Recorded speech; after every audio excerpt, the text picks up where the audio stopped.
This is the Samsung Galaxy Note 9. You know, it's funny. We've spent years hearing Samsung repeating the same catchphrase. The next big thing is here, and then failing to deliver. But then, really, this Samsung Galaxy Unpacked mentioned nothing. No overhyped catchphrases, no gimmicks.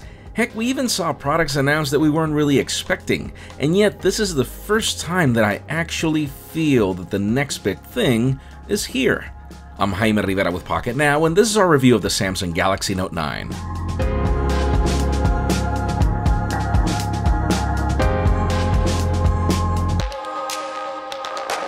So here's the thing. When picking a daily driver, I care more about key essentials. It has to look and feel good, perform well, take great photos, and that battery life has to last me at least through end of day. Sadly, we're still in this even-or game when it comes to phones where you either get one thing right or the other. But the Samsung Galaxy Note 9 seems to be one of the exceptions for 2018. Call the design iterative all you want, one of the things that I've learned is that design changes always come at the expense of refinements. Like its predecessor, the Galaxy Note 9 takes size seriously. I don't think that it's just that it's large, but really the sharp corners that make it seem and feel larger, even if it's really not that much different than the Galaxy S9 Plus. I do love the build of the glass and the aluminum. I like the ocean blue color with the yellow S Pen, even if the fingerprints are still a thing. I also praise improvements like the reachable fingerprint scanner, even if that only really applies to large hands like mine. I am definitely going to call the Galaxy Note 9 the king of content consumption. The 6.4-inch Super AMOLED Infinity display is still the best in the market, with great color, saturation, and brightness. To make the screen larger without sacrificing footprint, Samsung shrunk the bottom bezel a bit, sort of like what we saw with the Active line. Well, this is Pocketnow, and I am Joshua Vergara. What's going on, everybody? Welcome to my full review of the Moto. Dual-firing speakers also finally make the cut, and these are plenty loud for watching Pocketnow videos on the go and subscribing to our channel as well. Shameless plug. Tucked inside, we have the best specifications that 2018 has to offer. There's the new Qualcomm Snapdragon 845, options for 6 gigs of RAM and 64 gigs of expandable storage, or 8 gigs of RAM and a whopping 512 gigs of storage that you can then expand to up to 1 terabyte through microSD. There's a massive 4000 mAh battery, fast wireless charging, and IP68 water and dust resistance, like seriously everything but the kitchen sink. This is my first ever Galaxy Note review where I actually dedicate a segment to the S Pen. I feel that it finally deserves it. This is still your standard S Pen with a tip that feels like if you're writing with a Sharpie. You can still use it to be artistic or to doodle notes even when your screen is off.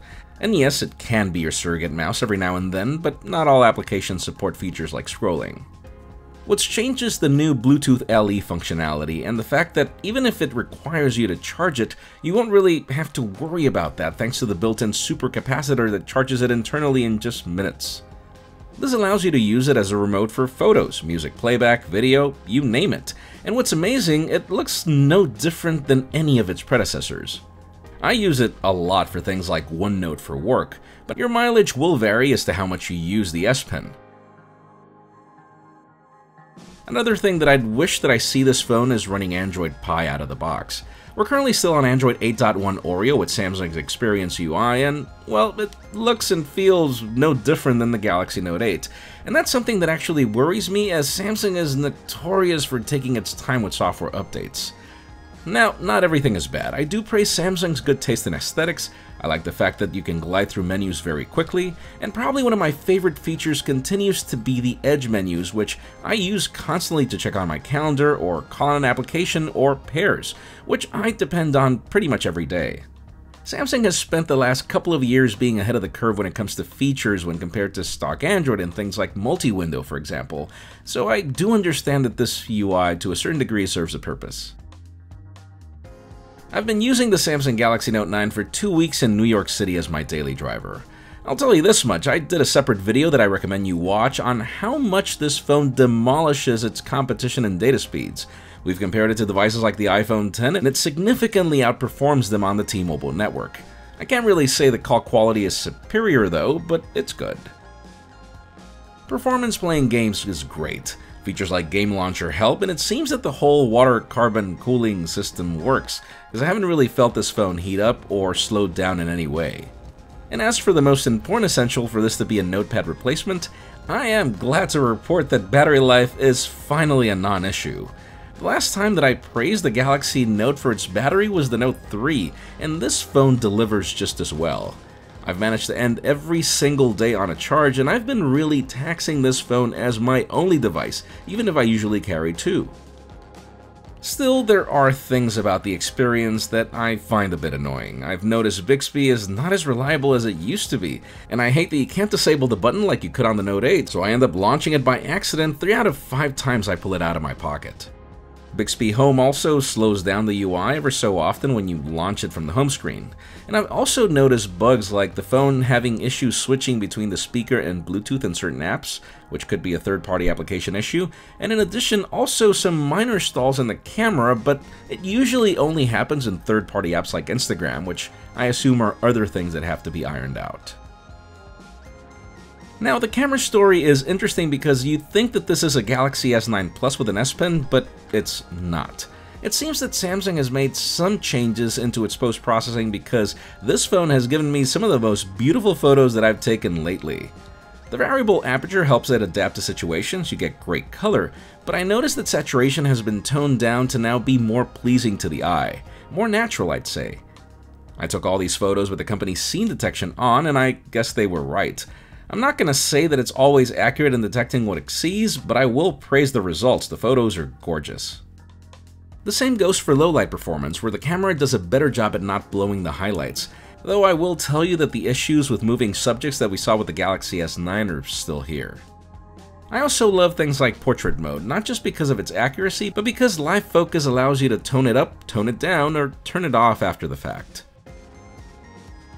This also continues to be the only phone that I trust for selfies, not just because of its brighter aperture, but because the field of view is wider than average. I even feel that I lose a few pounds with them, which I know some people care about.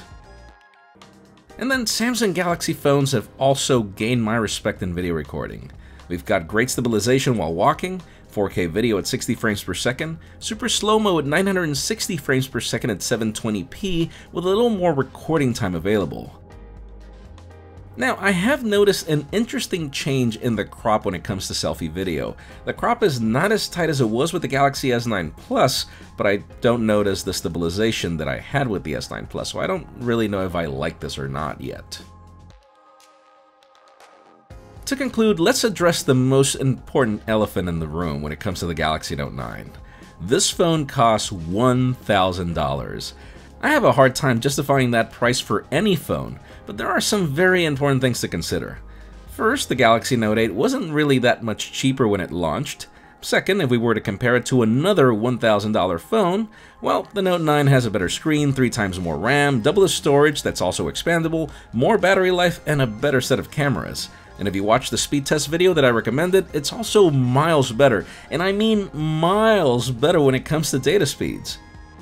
And best of all, US carriers are already packed with deals and bundles for you to be able to save some money if you go for the Galaxy Note 9. Again, I'm not saying that any phone is worth $1,000, but if it were my cash, if I had to choose just one $1,000 phone, the Samsung Galaxy Note 9 would be the phone that I would definitely pick. This is once again that vanguard device that challenges the market with a lot more for your money. So far, without a doubt, this is my favorite phone of 2018.